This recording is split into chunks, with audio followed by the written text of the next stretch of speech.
नमस्कार साथियों, स्वागत है आपका अपने YouTube चैनल एग्जाम्पन के ऊपर। मैं फिर से हाजिर हो चुका हूं आज एक और नई अपडेट के साथ। आज की जो हमारी अपडेट है जूनियर अकाउंटेंट भर्ती 2023। आप सभी को पता है इसका एग्ज़ाम 11 फरवरी को कंडक्ट करवा लिया गया है बोर्ड के द्वारा। और जो आपको पता है इससे पहले इसके ऊपर कितनी बहुत ज़्यादा एसएमएस चल रहा था कि क्या एग्ज़ाम होगा नहीं होगा, लेकिन एग्ज़ाम हो गया। लेकिन एग्ज़ाम होने के बाद भी फिर से इसके ऊपर याचिका लग चुकी है। क्या है पूरा मामला आप सभी को पता है। वैसे मैंने सुबह आपको लाइव हाजिर होके बता भी दिया था कि मतलब मामला किस तरफ है, किस बारे में है, और इसके ऊपर कोर्ट ने भी आदेश दे दिया। ये लगभग आप सभी को पता चल गया होगा। लेकिन काफ़ी कमेंट आ रहे थे कि मुद्दा क्या है, किस बारे में अपात्र बता रहे हैं। दोस्तों सबसे पहले बता देता हूं, अगर अभी तक आपने एग्जाम्पल चैनल को सब्सक्राइब नहीं किया, चैनल को सब्सक्राइब कर ले और बेल आइकन को भी जरूर प्रेस कर ले।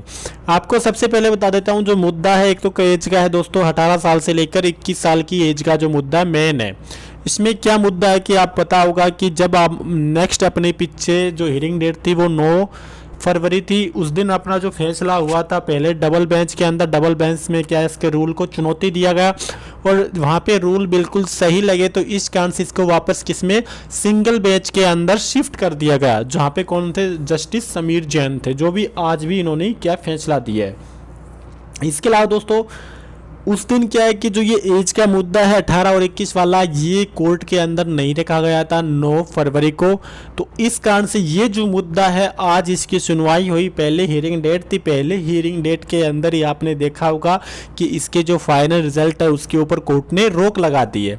तो इसको देख के आपको पता चल गया होगा कि केस तो स्ट्रॉन्ग है, क्योंकि पहली तारीख को ही क्या किया कि जो जस्टिस समीर जैन की जो एकल पीठ है इन्होंने आदेश दे दिया। जो पंकज कुमावत व अन्य ने जो याचिकाएं दायर की थी और जिनके एडवोकेट रघुनंदन शर्मा थे, इन्होंने पैरवी की थी। इन्होंने कहा कि भर्ती में जो लिखित परीक्षा के लिए अपात्र अभ्यर्थियों को क्या किया गया है, बुलाया गया है। अनेक अभ्यर्थी अयोग्य हैं, वह जो क्या कि शैक्षणिक योग्यता भी नहीं रखते। इन्होंने एक तो मुद्दा है जो एज का भी है, सेकंड क्या है कि कुछ ऐसे अभ्यर्थी भी हैं जो क्या कि जो शैक्षणिक योग्यता है जो जूनियर अकाउंटेंट भर्ती को लेकर है वो भी नहीं रखते हैं। दोस्तों आपको मैं एज का जो क्राइटेरिया वाला है वो भी नोटिस दिखाऊंगा बोर्ड का। आपको पता ही होगा कोर्ट ने आदेश दे दिया, लेकिन मैं सबसे पहले आपको वो नोटिस दिखा देता हूँ जो नोटिफिकेशन जारी होता है उससे एज के बारे में क्या कहा गया। अभी देखिए दोस्तों, तो जैसा आपको यहाँ पे दिख रहा होगा दोस्तों, मैंने कर रखा है यहाँ पे देखिए आयु क्या लिखा है कि आवेदक को 21 वर्ष की आयु प्राप्त किया होना चाहिए और 40 वर्ष की आयु प्राप्त किया हुआ नहीं होना चाहिए। मतलब इसका साफ साफ है कि इसमें 18 साल के एज के तो बिल्कुल भी एलिजिबल नहीं है।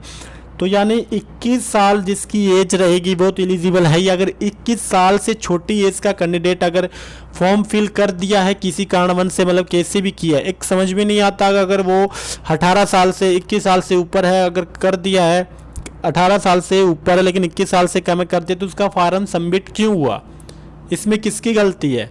एक यह भी सबसे बड़ा रीज़न है, अगर 18 साल है वो 21 साल की एज नहीं कर रहा तो फिर उसका फॉर्म सबमिट कैसे हुआ। मेन मुद्दा है कि ये भी यहाँ पे आपको ये बोर्ड का ही दोस्तों जब नोटिफिकेशन आया था उसमें लिखा है कि आवेदक की आयु 21 आयु प्राप्त होना चाहिए और 40 वर्ष की आयु प्राप्त किया हुआ नहीं होना चाहिए। राज्य सरकार के आगे यहाँ पे लिखा है देखिए, राज्य सरकार ने जो अधिसूचना 23/9/2022 द्वारा विभिन्न सेवा में संशोधन कर आयु सीमा में छूट दी है, इसी अनुसार अधिकतम आयु सीमा में छूट निम्नदेय होगी दोस्तों।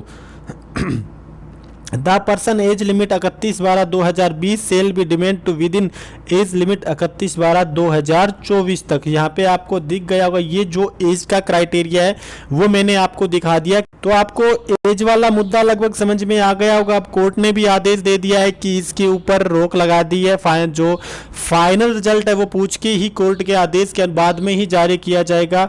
तो अब दोस्तों इस कोर्ट के जो आगे की हियरिंग डेट है वो आपको मैं बता दूंगा कब की हियरिंग डेट है, जैसे ही पता चलता है। लेकिन जैसा देखने को पता चल रहा है कि दोस्तों थोड़ा मामला पेचीदा हो रहा है। इसमें जो मेन रीज़न दिया गया, अपात्र दिया गया कि अभ्यर्थी योग्य नहीं है, वो अपनी शैक्षणिक योग्यता भी नहीं रखते जूनियर अकाउंटेंट पद की। तो इस कारण से आज 23 फरवरी को पहली इसकी हियरिंग डेट थी और पहली हियरिंग डेट के अंदर ही क्या कर दिया, इसका जो रिजल्ट है उसके ऊपर रोक लगा दी है। तो यही एक चर्चा थी जो आप बार बार कमेंट कर रहे थे, इसलिए मैंने वीडियो बना के आपको समझाने की कोशिश की है। अगर आपको मेरे द्वारा बताई गई जानकारी अच्छी लगी तो चैनल को सब्सक्राइब करना और वीडियो को लाइक जरूर करना। आज के लिए बस इतना ही। जय हिंद, जय भारत, थैंक यू।